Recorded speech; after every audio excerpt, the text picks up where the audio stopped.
তারাতলা দুর্ঘটনায় উচ্চ পর্যায়ের তদন্ত কমিটি গঠন করা হয়েছে। উচ্চ পর্যায়ের তদন্ত কমিটি গঠন করলো রাজ্য সরকার। 11 সদস্যের তদন্ত কমিটি গঠন করা হয়েছে। কমিটির মাথায় অতিরিক্ত মুখ্য সচিব রাজেশ কুমার সিনহা। কমিটিতে কেএমসি, দমকল, পুলিশ, পিডব্লিউডি, কেএমআরসিএল এর আধিকারিকরা রয়েছেন।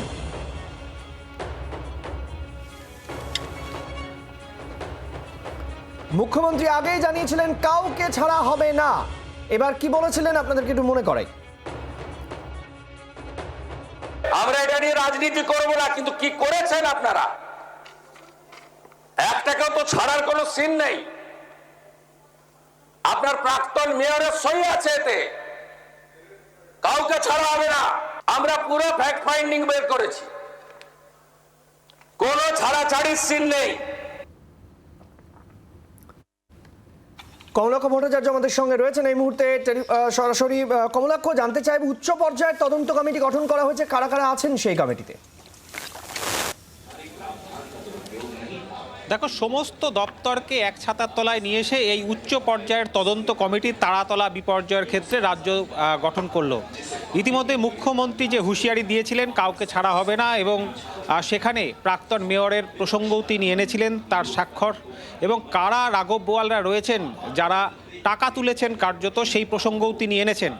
তিনি এই হুঁশিয়ারি দেওয়ার সঙ্গে সঙ্গেই কিন্তু আমরা দেখতে পেলাম নবান্ন থেকে এই 11 সদস্যের উচ্চ পর্যায়ের কমিটি, যেখানে চেয়ারম্যান হিসেবে অতিরিক্ত মুখ্য সচিব যুব কল্যাণ এবং ক্রীড়া দপ্তরের রাজেশ কুমার সিনহাকে এই কমিটির চেয়ারম্যান করা হয়েছে। এবং মূলত কি করবেন তারা?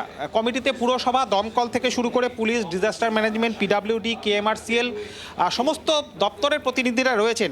মূলত দুর্ঘটনার কারণ, নির্মাণ কাজে নিরাপত্তা বিধি মানা হয়েছিল কিনা, এবং তার পাশাপাশি কি কি গাফিলতি ছিল, এবং প্রয়োজনে কাউকে সংশ্লিষ্ট কাউকে যদি ডেকে নিয়ে জিজ্ঞাসাবাদের প্রয়োজন হয় বা নথি তলবের প্রয়োজন হয়, সেক্ষেত্রে সেই ক্ষমতাও কিন্তু এই কমিটির হাতে দেওয়া হয়েছে। সেই অর্ডার বা সেই নির্দেশিকা ইতিমধ্যেই নবান্ন থেকে সামনে এসেছে, যেখানে একেবারে স্পষ্টতই।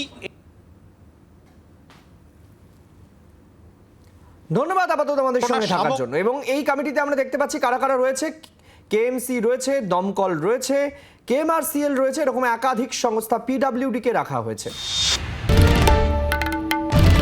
বাংলার আওয়াজ, বাঙালির আবেগ, জি 24 ঘন্টা।